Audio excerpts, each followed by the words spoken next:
in, guys, to another episode of the TBT podcast. Tyler Thigpen, Tyler. Jason Dunn, good to have you back on the podcast. Will Shields, welcome into the podcast.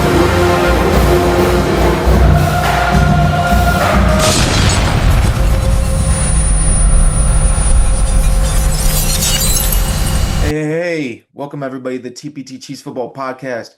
I'm your host for today's show, Zach Story. Jaden is not able to be with us today, but he will be back next week for our preview against the Eagles. But I'm going to be taking over the Chiefs Chargers show. Obviously, the game in Sao Paulo tomorrow. I'm recording this on Thursday. Tonight we have the Eagles Cowboys game. So really, we're just blessed right now. This is one of the best times of year getting back into NFL football. The itinerary for today's show. We're going to preview the game. I'll give you my score predictions. And then we're also going to give winner predictions for all the other games around the NFL. We can go ahead and get started with the Chiefs-Chargers game. Now, obviously, the teams look a little bit different than last time we played. Some notable changes. I mean, we have a new left tackle, a new left guard. Our starting safety is gone. We don't have Rashee Rice still, just like last time, but we have Hollywood Brown this time.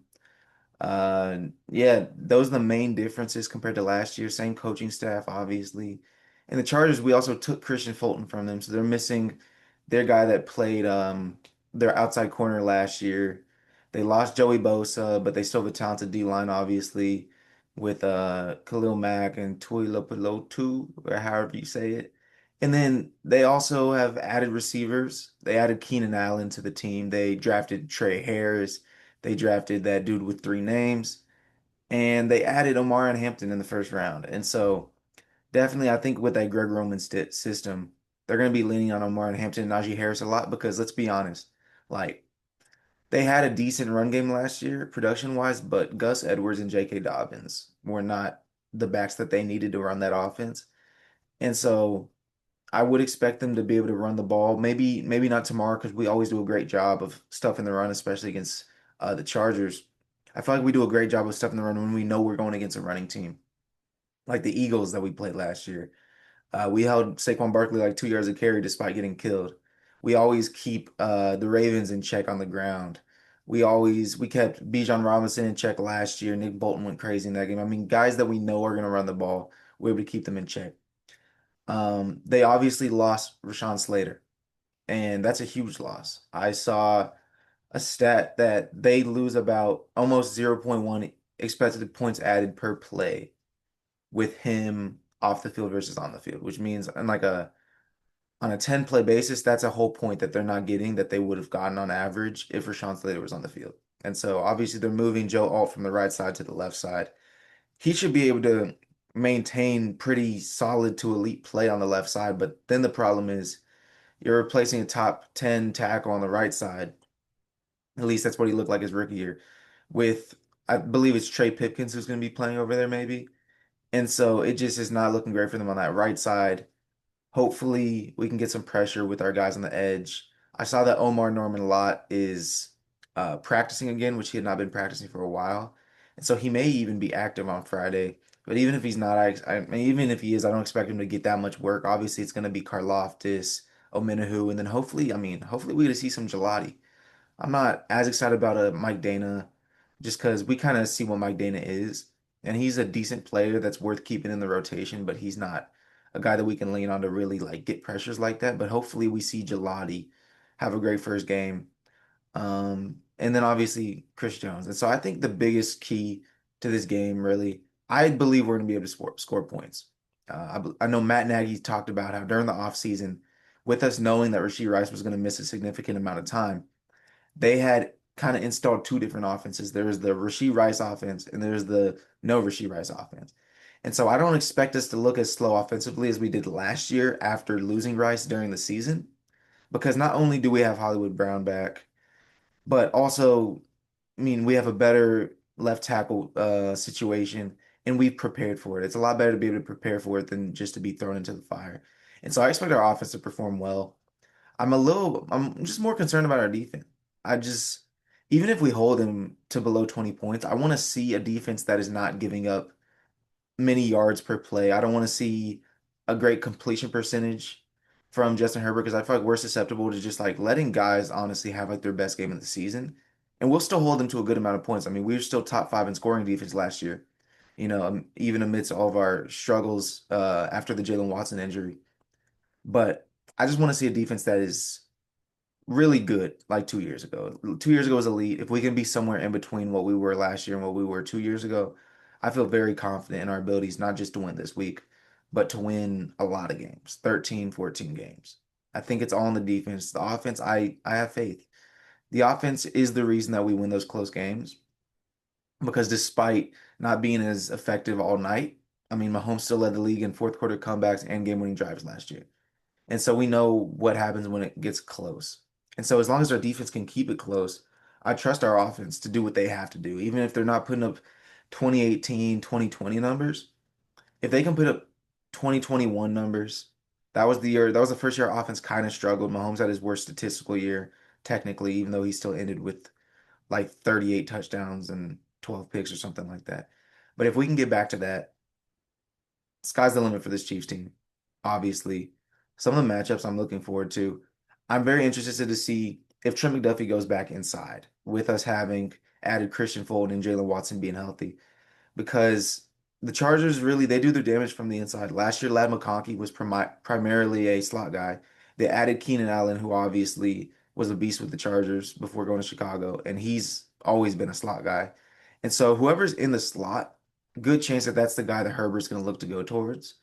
Just because that's kind of the way that offense operates. I mean, their two most talented receivers are slot guys primarily, and then that's just they kind of have they play a compact offense. There's formations are very compact. Even if they're not going with two tight end sets, they're gonna have it's gonna be a lot of stuff scrunched up in the middle. And so I just think if McDuffie goes back to the outside and plays like the all pro first team slot corner that he did 2 years ago, man, I can't wait to see that because I mean, McDuffie is an animal. We've seen him in coverage. He's as sticky as they come in coverage, but he is much better in the slot. He just is. And the slot allows him to be close to the action where he can showcase how he's arguably the best tackling defensive back or at least corner in the league. And then his ability to blitz off the edge is amazing. I mean, he almost led the league in forced fumbles 2 years ago, playing from the slot when we had Snead and Watson. And so I'm just really looking forward to him hopefully being back there because that's where our defense is best when he's inside. I know Chamari Connor's done a decent job. I mean, better than I would have expected for what was he, a fifth round safety playing slot corner. But I really hope we see McDuffie back on the inside. So that matchup, McDuffie versus either Ladd or Keenan Allen is going to be huge.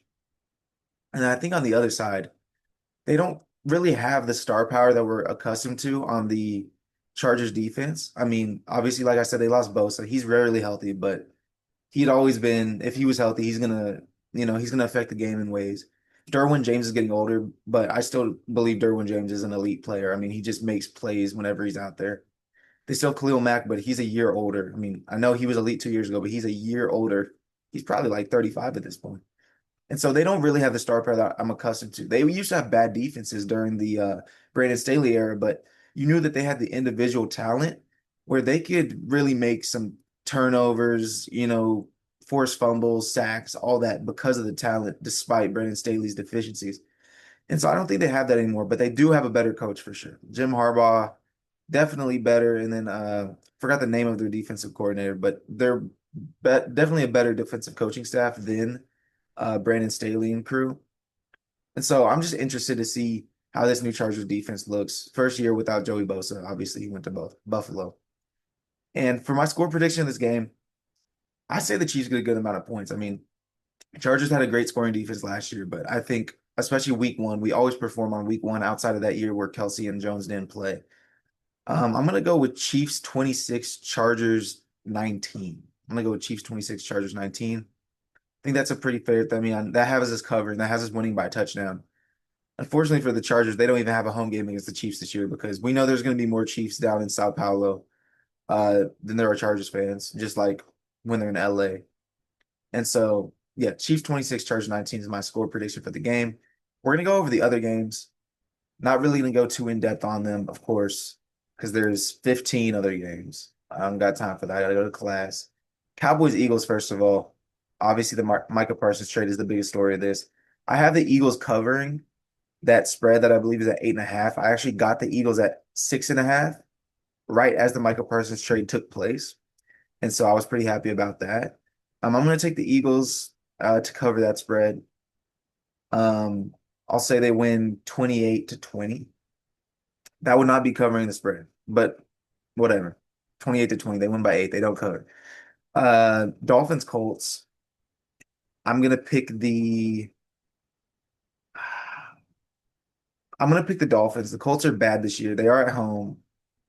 And I do think that being able to lean on Jonathan Taylor is something that could get you wins, against especially against teams like the Dolphins. I don't expect them to be good necessarily, but I will take the Dolphins in that. Steelers, Jets. I take the Steelers easily. Um, it's in New York or New Jersey, but I trust Mike Tomlin. I feel like the offense will probably be better than it was with Russ, with the additions of Rodgers and DK. How much better? I don't know if we know, but I think the Steelers will be pretty good this year, I think. Panthers, Jags. I'm going to personally go with the Jags. Both teams are pretty horrible on defense and have some talent on offense, but I just am going to trust I'm going to trust T-Law and Brian Thomas over the first game of Tet, and then we'll see if Bryce Young is still carrying that momentum that he had from last year. Um, sorry, just realized my AC turned on, so the audio might have been bad for a few of those picks. Next is Cardinals Saints. That's an easy pick. Cardinals Saints are starting Spencer Rattler, and that's all you really need to know. Giants Commanders. I'm gonna go with the Commanders. I think this is gonna be close. I don't know what the spread is, but I'd assume I would put my money on the Giants for the spread, but probably the Commanders if I were to go money line. Which doesn't make much sense from a mathematical standpoint, but whatever. Buccaneers Falcons. This is going to be an interesting race the entire year. I do know that Tristan Wirfs is out, and obviously Chris Godwin is out. And so if there's a time the Falcons get him, it's here before Tristan Wirfs comes back. And I'm actually going to go with the Falcons due to that. I'm going to say they win their game at home, and then they probably split the season series. Bengals Browns. I'm going to go with the Bengals. Um, the Browns just don't really have it, obviously. The Bengals might not either, but I know that Burrow and Chase are honestly on a different level in their connection. Raiders, Patriots. This is tough. This is tough. Uh, I don't know, man. I'm gonna go. I'm gonna go Patriots because they're at home. I'm gonna go Patriots. I don't expect them to be very good. I expect the Raiders to get better as the season goes along. Obviously, a new head coach, new offensive skill player. One of their starting receivers is also a rookie, Deontay Thornton. And then we just have to see something from their interior line or their entire line, and then their defense, which has always been pretty bad. So yeah, I'm gonna go with the Patriots in this one. 49ers Seahawks is gonna be an easy Niners for me. Uh, their receiver room's still a little banged up, but it looks like Jennings is gonna play. Obviously, they have Pearsall, and then being able to lean on McCaffrey and Williams in week one, I think will get them over Seattle, who I don't really expect to be that great this year. I don't know if Sam Darnold is able to do what he did when he was playing for Kevin O'Connell. And so Titans Broncos is going to be an easy Broncos for me. First start for Cam Ward. Broncos defense will definitely throw him some fits. And then Lions Packers. This is a tough one as well. I'm gonna go with the Lions. I think the Packers are going to be real good. Okay, real good. But I think this is a difficult one. No, I'm gonna go with the Packers. One of the Lions' things that they had over the Packers in the past was their run game, which the run game should still be strong, but they obviously lost two great offensive linemen on the interior. And while the Packers lost their best run stuffer, Kenny Clark, they also added a guy that literally took the Cowboys defense from one of the worst in the league to arguably the best in the league whenever he was on or off the field. And so I'm gonna go with the Packers this game at home. They probably split that series. I expect them, the Vikings, and the Lions to all kind of trade wins and losses with each other. Texans Rams. This is a this is a tough one. I'm gonna go with the Rams. with Stafford playing, obviously, Devontae Adams is honestly a game changer. Cup was not great last year. I mean, he had decent numbers to start the year, but by the end of the year, it kind of showed that he's not the same Cooper Cup, and we kind of thought he was at the beginning of the year when Puka was out, just due to target volume. Um, but this Rams team is good. They showed that they were the Eagles' toughest test last year in the NFL playoffs. And so I think just some respect on the home team. That's a lot of the tiebreakers just going to be who's the home team. Ravens, Bills. This one, the home team doesn't get the advantage. I think Ravens beat the Bills. I wouldn't be surprised if they like run all over them, like badly, just like they did last year. Um, and so I trust the Ravens to beat the Bills. I think they match up well against them, and they even though they just lost in the playoffs to the Bills, uh, I don't know. That's playoff Lamar. That's a little different than regular season Lamar. And the Bills defense is definitely taken a couple steps back in the last couple of years, and we might start to see it really this year. Last year we didn't see it. They had to force a lot of turnovers, which they always do, to be fair, but they forced a lot. And they also didn't turn the ball over. They had one of the best point or turnover differentials ever. And I just don't see that staying the same. They might still be top five in the league, but they won't be the overwhelming leader. And so I'm going to take the Ravens in that one. And then Vikings Bears. I'm taking Vikings because I think they're much less incompetent as an organization. Ben Johnson might be able to reverse that, but we don't know that yet. He's only been an offensive coordinator. And we know that Kevin O'Connell is that guy when it comes to turning guys that have never really played the position at a certain level and taking it up to that notch. And I trust JJ McCarthy. I trust, though they're without Addison to begin the season, I trust Thielen and Jefferson. And then obviously Brian Flores in that defense, they made teams look foolish last year. And so I'm going to take Minnesota. I'm also very high on Minnesota overall. Maybe not as a division winner, just because that division's ridiculously good. But as a team that if JJ doesn't have the same like hiccups towards the end of the season in the playoffs that Sam Darnold did, I think he's more naturally talented. I mean, I know Darnold was a top 3 pick, but just as recently as last year, we saw JJ McCarthy lead Michigan to a national title. He can do it on the ground. He can do it in the air. He can lead a team. And so I am very high on the Vikings. So that's it for the picks. I'm gonna go back next week, hopefully with Jaden, and we can go over my picks and see what my record was, and we can keep a running tally of it throughout the season. Until next time, y'all. Go Chiefs.